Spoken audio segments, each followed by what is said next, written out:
Hello friends, my self Sanjeev Kumar Mishra और आप सबका अकाउंटेंसी फीवर चैनल में स्वागत है। आज हमारा टॉपिक है स्टाफिंग का सेकंड वीडियो देखेंगे।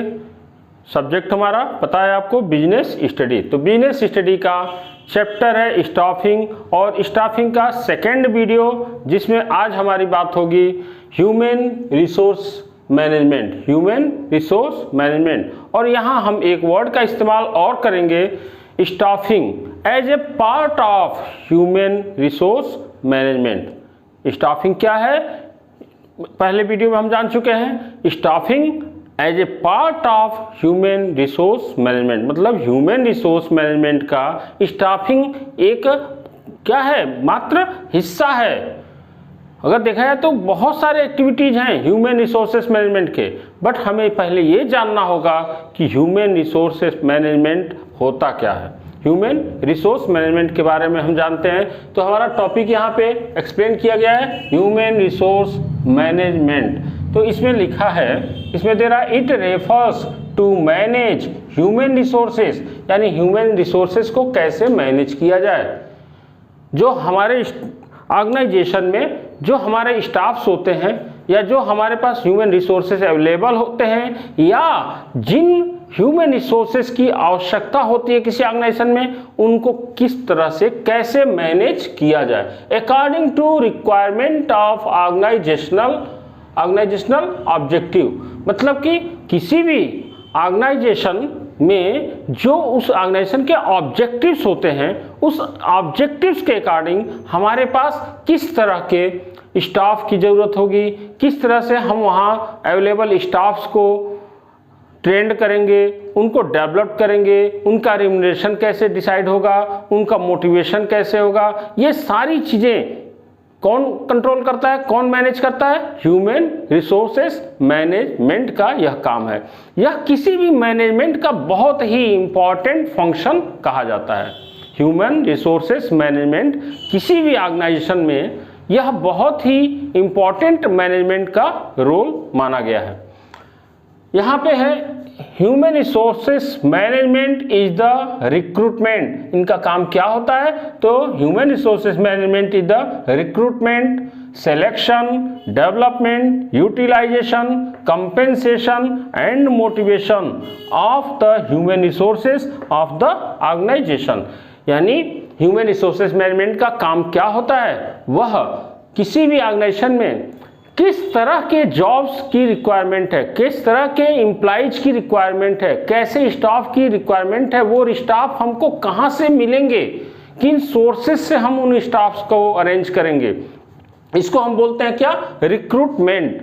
मतलब कौन से जगह से, कहाँ से, किस तरह के हमको इस स्टाफ की ज़रूरत है, रिक्वायरमेंट है, और उसके लिए हम उन सोर्सेस का पता लगाना, उन सोर्सेस को आइडेंटिफाई करना, जहाँ से हम अपने ऑर्गेनाइजेशन के ऑब्जेक्टिव के हिसाब से स्टाफ का सिलेक्शन करने के लिए क्या करते हैं? रिक्रूटमेंट करते हैं। यानी HRM ह्यूमन रिसोर्सेज मैनेजमेंट का काम होता है रिक्रूटमेंट करना, यानी उन आइटम्स को, उन लोकेशंस को आइडेंटिफाई करना जहां से हम अपने ऑर्गेनाइजेशन के लिए स्टाफ का सिलेक्शन करने के लिए प्रोसीजर करते हैं। तो इसको बोलते हैं रिक्रूटमेंट। और रिक्रूटमेंट के बाद क्या होता है? अपने एम्प्लॉइज का सिलेक्शन। मतलब कि अपने ऑब्जेक्टिव्स के अकॉर्डिंग हम अपने राइट पर्सन को राइट जॉब के लिए क्या करते हैं? सिलेक्शन करते हैं। और इस सिलेक्शन में कई सारे प्रोसीजर होते हैं जो आगे आपको बहुत डिटेल में एक्सप्लेन किया जाएगा। जैसे सिलेक्शन करना है तो उसमें क्या होगा, आप पहले को एक टाइम दिया जाएगा कि आप अप्लाई करो। अप्लाई करने के बाद आपका हो सकता है कि रिटन टेस्ट हो, रिटन टेस्ट के बाद ये सारे सिलेक्शन के प्रोसीजर होते हैं। तो आपको रिटन टेस्ट देना है, रिटन टेस्ट क्वालिफाई करने के बाद फिर आपको देखा जाएगा कि आपका इंटरव्यू होगा। इंटरव्यू क्वालिफाई करने के बाद आपका मेडिकल चेकअप हो सकता है। तो ये सारे प्रोसीजर्स, ये सब किसके हैं? सिलेक्शन के प्रोसीजर हैं। अगला है डेवलपमेंट। तो डेवलपमेंट यानी कि जो भी हमारे स्टाफ सेलेक्ट किए जाते हैं उनको डेवलपमेंट कैसे देना है, उनको कैसे डेवलप करना है, उनको टाइम टू टाइम प्रॉपर तरीके से ट्रेनिंग प्रोवाइड करना। यूटिलाइजेशन यानी कि हम अपने जो स्टाफ्स हैं, जो पर्सनल्स हैं, उनका जो सिलेक्शन किया गया है उनका प्रॉपर ऑप्टिमम यूटिलाइजेशन कैसे करें, एक गुड रिलेशन के साथ, बेहतर इन्वायरमेंट के साथ साथ हम उनका मैक्सिमम आउटपुट कैसे लें, अपने ह्यूमन रिसोर्सेज का मैक्सिमम यूटिलाइजेशन कैसे करें कि हम अपने ऑब्जेक्टिव्स के अकॉर्डिंग काम कर पाएं और हमारे एम्प्लॉयज। कंपेंसेशन, यहाँ कंपेंसेशन की बात है कि जब हम अपने स्टाफ्स को सिलेक्ट करते हैं, सिलेक्शन प्रोसीजर हो जाता है, तो हम आखिर अगर मेरा एम्प्लॉय जॉब कर रहा है, काम कर रहा है, तो भाई किस कंडीशन पे, मतलब उसकी सैलरी क्या होगी, उसका वेजेस क्या होगा।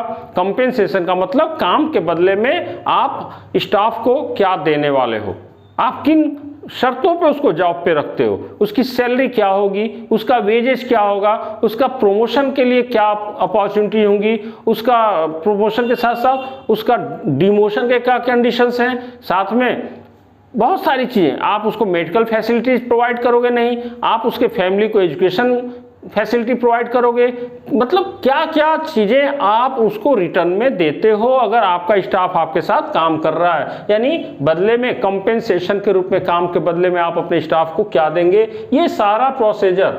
And motivation of the human resources, and अपने एम्प्लॉइज को किस तरह से मोटिवेट किया जाए।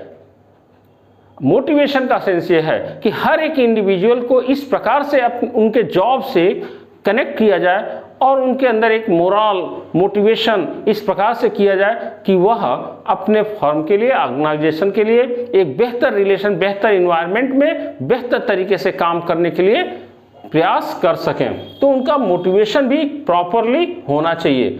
तो फाइनली मैं इस डिफिनीशन को एक बार और बता रहा हूं, एक एक वर्ड्स की मीनिंग मैंने क्लियर की। Human resources management is the recruitment, selection, development, utilization, compensation and motivation of the human resources of the organization। यानी किसी भी ऑर्गेनाइजेशन के जो ह्यूमन रिसोर्सेस होते हैं उनको रिक्रूट करना, सिलेक्शन करना, development, utilisation, compensation and motivation, all these are the work of human resources management. तो ये सारी चीजें। अब बात करते हैं इसके ऑब्जेक्ट्स क्या हैं, उद्देश्य क्या है, पर्पज क्या है ह्यूमन रिसोर्सेस मैनेजमेंट। मैंने आपसे पहले ही बताया कि किसी भी ऑर्गेनाइजेशन में, चाहे वो ऑर्गेनाइजेशन स्मॉल हो या लार्ज हो, वहाँ के एम्प्लॉइज कम हो सकते हैं, एम्प्लॉइज ज़्यादा हो सकते हैं, ठीक है ना। लेकिन कहीं ना कहीं किसी भी ऑर्गेनाइजेशन में ह्यूमन रिसोर्सेस मैनेजमेंट, यह मैनेजमेंट किसी भी मैनेजमेंट का सबसे इम्पॉर्टेंट फंक्शन है। आज अगर हम बात करें तो कोई भी ऑर्गेनाइजेशन दो एलिमेंट्स पे डिपेंड करता है, एक मशीन और दूसरा मैन पावर, मशीन पावर। तो मैन पावर, आज हम तो टेक्नोलॉजी में आ चुके हैं, हम सोचते हैं कि बहुत सारी चीज़ें नई नई मशीनों पे डिपेंड हो गए हैं, टेक्नोलॉजी पे डिपेंड हो गए हैं, अब मनुष्य का तो कोई काम ही नहीं है। लेकिन काम तो है, वो सारी टेक्नोलॉजी के पीछे कहीं ना कहीं मैन पावर, कोई ना कोई एक इंसान काम करेगा। यानी कहीं मैं समझता हूँ कि मशीन से भी इम्पोर्टेंट उसके पीछे एक परफेक्ट, ट्रेंड, स्किल्ड पर्सन का होना बहुत ही ज़रूरी होता है। तो किसी भी ऑर्गेनाइजेशन में जो मैनेजमेंट होता है, उस मैनेजमेंट का सबसे बड़ा फंक्शन मैं मानता हूं कि ह्यूमन रिसोर्सेस मैनेजमेंट है। अगर बेस्ट पर्सन को बेस्ट जॉब ऑफर किया जाता है तो निश्चित रूप से ऑर्गेनाइजेशन के ऑब्जेक्टिव्स पूरे हो पाते हैं। तो यहाँ पे हम देखते हैं क्या ऑब्जेक्ट्स होते हैं, ह्यूमन रिसोर्सेस मैनेजमेंट के ऑब्जेक्ट्स क्या होते हैं। तो इसमें पहला ऑब्जेक्ट दिया है, प्रोकर right person for right job, यानी कि सही व्यक्ति को सही काम के लिए सेलेक्ट करना और इस सिलेक्शन प्रोसीजर को सिंपल तरीके से इस प्रकार से करना जिससे कि हम एक सही पर्सन का सिलेक्शन सही जॉब के लिए, जॉब के अकॉर्डिंग ही पर्सन का सिलेक्शन किया जाए। और इसके लिए ह्यूमन रिसोर्सेस मैनेजमेंट बहुत ही स्किल्ड होते हैं, बहुत ही बेहतर तरीके से वो इस काम को कर पाते हैं। सेकेंड ऑब्जेक्ट होता है ह्यूमन रिसोर्सेज मैनेजमेंट का, train and develop human resources. Train and develop यानी हम जिन स्टाफ्स का सिलेक्शन कर लेते हैं, जिन स्टाफ्स का सिलेक्शन करते हैं, उनको सिलेक्शन करने के बाद उनको हम ट्रेनिंग देते हैं, अपने ऑब्जेक्टिव्स के अकॉर्डिंग उनको ट्रेंड करते हैं। उनको ट्रेनिंग हम दो तरीके से दे सकते हैं, offline training and on job training. On job training का सेंस ये हो गया कि अगर वह छोटे लेवल का वर्कर है, छोटे लेवल का स्टाफ है, तो हम उसको जॉब के पे ही उसको काम सिखाते हैं और उसको ट्रेंड कर देते हैं, मशीन के साथ उसको लगाते हैं, मशीन पे ही उसके पीछे एक उसका सीनियर पर्सन रहेगा, वो सिखाता है। यानी जो ऑन द जॉब ट्रेनिंग होता है वो on the job training lower level के जॉब पे शूट करता है, और एक होता है ऑफलाइन, या कह सकते हैं कि हम जॉब से हट करके साइड में उसको टेक्निकल ट्रेनिंग प्रोवाइड करते हैं, उसके डेवलपमेंट की बात करते हैं। तो ये सारा काम भी कौन करता है? Human resources management. The third objective is what? Personal policies.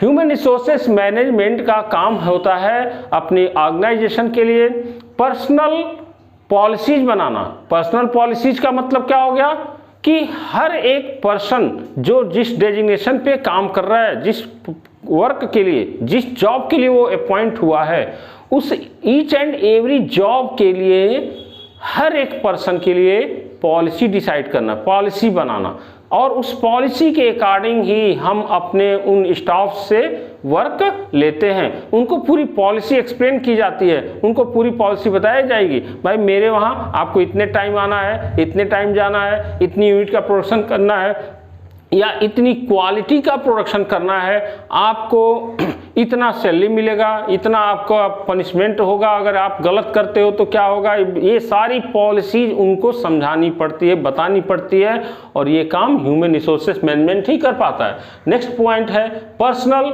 Motivation. Personal policy जैसे देखो ट्रांसफर, प्रमोशन, मैं सारी ये वर्ड्स भूल रहा था, इसको मैं नोट किया हूँ तो आपको बता दूँ। पर्सनल पॉलिसीज में मैंने बताया भी था कि कैसे आप, क्या सैलरी होगा, क्या वेजेज होगा, क्या पनिशमेंट होगा, आने का जाने का पूरा शेड्यूल क्या होगा, उसके साथ साथ ये भी समझ लो ट्रांसफ़र कब होगा, आप प्रमोशन कब लोगे, आपकी रिटायरमेंट की पॉलिसी क्या होगी, आपको कब, मतलब आपको फॉर्म से कब किस कंडीशन में निकाला जा सकता है, एक तरह से। दूसरा पर्सनल मोटिवेशन। पर्सनल मोटिवेशन में बात वही आ गई कि हम जो भी स्टाफ हमारे वहाँ काम करते हैं वो कहीं ना कहीं हमारे ऑर्गेनाइजेशन के ऑब्जेक्टिव के हिसाब से सिलेक्ट किए गए होते हैं। वो हमारे ऑब्जेक्टिव्स को तो काम करते हैं, लेकिन साथ ही साथ कई बार क्या होता है कि हमारे जो स्टाफ होते हैं वो उस काम को उस स्किल के साथ नहीं करते हैं जिस स्किल के अकॉर्डिंग उनसे वो काम हमें लेना था। ऐसा क्यों होता है? अगर ये तभी पॉसिबल है जब हम उनको एक बेहतर इन्वायरमेंट नहीं देंगे उनके साथ, मतलब मैनेजर जो फर्म के ओनर्स हैं या जो टॉप लेवल मैनेजमेंट है उनके बीच में और हमारे स्टाफ्स के बीच में क्या होना चाहिए? एक प्रॉपर कोऑर्डिनेशन, एक प्रॉपर कम्युनिकेशन होना चाहिए, और इस प्रकार का एटमॉस्फेयर क्रिएट करना है जिससे कि हर एक व्यक्ति को काम के लिए मोटिवेट किया जा सके। यानी कि मोटिवेशन के लिए बहुत सारी चीज़ें हैं, जैसे उनकी सैलरी इंक्रीमेंट। भाई देखो, अगर आप इतना प्रोडक्शन करते हो, इस तरह से काम करते हो, आप प्रॉपर कंसिस्टेंटली प्रोडक्शन करते हो, काम कंटिन्यू आप परफेक्ट तरीके से करते हो, तो आपको इस रीजन से आपको प्रमोशन या तमाम और फैसिलिटीज प्रोवाइड की जाएगी। इससे क्या होता है, वो मेरा स्टाफ निश्चित रूप से उस जॉब के लिए ज़्यादा फोकस करने की कोशिश करता है। यानी अपने एम्प्लॉइज को मोटिवेट कैसे करना है, यह काम भी किसका होता है? ह्यूमन रिसोर्सेज मैनेजमेंट का यह ऑब्जेक्ट होता है। नेक्स्ट पॉइंट दिया है relation between employer and employees. ये बात मैंने अभी बताया था, इस टॉपिक को एक्सप्लेन करते साथ क्या बताया गया यहाँ, दोनों में जो स्टाफ होता है और जो मैनेजमेंट होता है उनके बीच में एक बहुत अच्छा रिलेशन भी होना चाहिए। भाई पॉलिसीज से तो बांधना है, पॉलिसीज का मतलब होता है फॉर्मल, और जो पॉलिसीज से हट करके कुछ एक्टिविटीज होती हैं हम जानते हैं वो क्या होता है? इनफॉर्मल। तो यहाँ पे मैं अपने एम्प्लॉइज के साथ और एम्प्लॉयर्स के साथ ह्यूमन रिसोर्सेज मैनेजमेंट का ये काम होगा कि एम्प्लॉयर और एम्प्लॉई के बीच में एक बेहतर रिलेशन भी तैयार हो। जैसे हम काम करने जा रहे हैं लेकिन मेरा एम्प्लॉयर भी मेरे साथ अच्छा बिहेव करे और मैं भी उसके लिए अच्छा बिहेव करने के लिए तैयार रहूं। अगर दोनों में बेहतर ट्यूनिंग नहीं होगी तो बहुत दिनों तक वह जॉब पर्सन कर नहीं सकता है, या बहुत दिनों तक मेरा एम्प्लॉयर मेरे को अटेंड नहीं करना चाहेगा। तो एक दोनों के बीच में एक प्रॉपर बेहतर एटमॉस्फेयर और रिलेशन का होना जरूरी है। और यह रिलेशन कौन जनरेट करता है, कौन क्रिएट कराने की कोशिश करता है दोनों के रिलेशन को, ह्यूमन रिसोर्सेस मैनेजमेंट का काम होता है। Build high moral, high moral, build high moral, यानी यहाँ पे क्या है, अपने एम्प्लॉइयों की मोरल को, उनके कॉन्फिडेंस को, उनके वर्किंग एबिलिटी को निश्चित रूप से हमें क्या करना चाहिए, ह्यूमन रिसोर्सेज मैनेजमेंट का काम होगा कि अपने एम्प्लॉइज के मोरल को बेहतर बनाए रखें। अगर उनका कॉन्फिडेंस लेवल बेहतर रहेगा, वो पॉजिटिव रहेंगे, वो जॉब से सेटिस्फैक्शन फील करते हैं, तो निश्चित रूप से उनकी मोरल अच्छी होगी। और जब मोरल अच्छा होगा, वो मोटिवेट अच्छे होंगे, तो वो ऑर्गेनाइजेशन के लिए बेस्ट ऑप्शन होते हैं, बेस्ट सिलेक्शन हो सकते हैं। तो फ्रेंड्स, आज के इस वीडियो में हमने देखा ह्यूमन रिसोर्सेस मैनेजमेंट क्या होता है, कैसे काम करता है, उसके ऑब्जेक्ट्स क्या होते हैं, उसका स्टाफिंग के पीछे उसकी क्या रिस्पॉन्सिबिलिटीज होते हैं, क्या ड्यूटीज होती हैं। किसी भी ऑर्गेनाइजेशन में प्लानिंग हो, ऑर्गेनाइजिंग हो, डायरेक्टिंग हो, कंट्रोलिंग हो, इन सभी के पीछे सही स्टाफ का होना जरूरी है, क्योंकि हर सेक्टर में प्लानिंग करने के लिए भी सही पर्सन का होना जरूरी है, डायरेक्टिंग करने के लिए भी सही पर्सन का होना जरूरी है, ऑर्गेनाइजिंग करने के लिए सही पर्सन का होना जरूरी है, कंट्रोलिंग करने के लिए भी सही पर्सन का। तो ईच एंड एवरी वर्क में कहीं ना कहीं पर्सन का होना, इंडिविजुअल पर्सन का होना बहुत ही इंपॉर्टेंट फैक्टर होता है। और अगर हम सही पर्सन को सेलेक्ट नहीं कर पाते हैं तो पूरी ऑर्गेनाइजेशन की जो ऑब्जेक्टिव्स हैं वो फेल्योर हो जाती हैं। इसलिए मैं ये कहूँगा कि ह्यूमन रिसोर्सेस मैनेजमेंट एक वेल ट्रेंड मैनेजरियल फंक्शन होता है, जिसमें कुछ ऐसे लोग होते हैं जो पूरे इस सिलेक्शन प्रोसीजर यानी स्टाफिंग के काम को बहुत ही बेहतर तरीके से करते हैं, और ऑर्गेनाइजेशन के ऑब्जेक्टिव्स को अचीव करने में ह्यूमन रिसोर्सेज मैनेजमेंट का बहुत बड़ा कंट्रीब्यूशन होता है। तो आज के इस वीडियो में इतना ही। नेक्स्ट वीडियो में नए टॉपिक के साथ आएंगे। Thank you very much.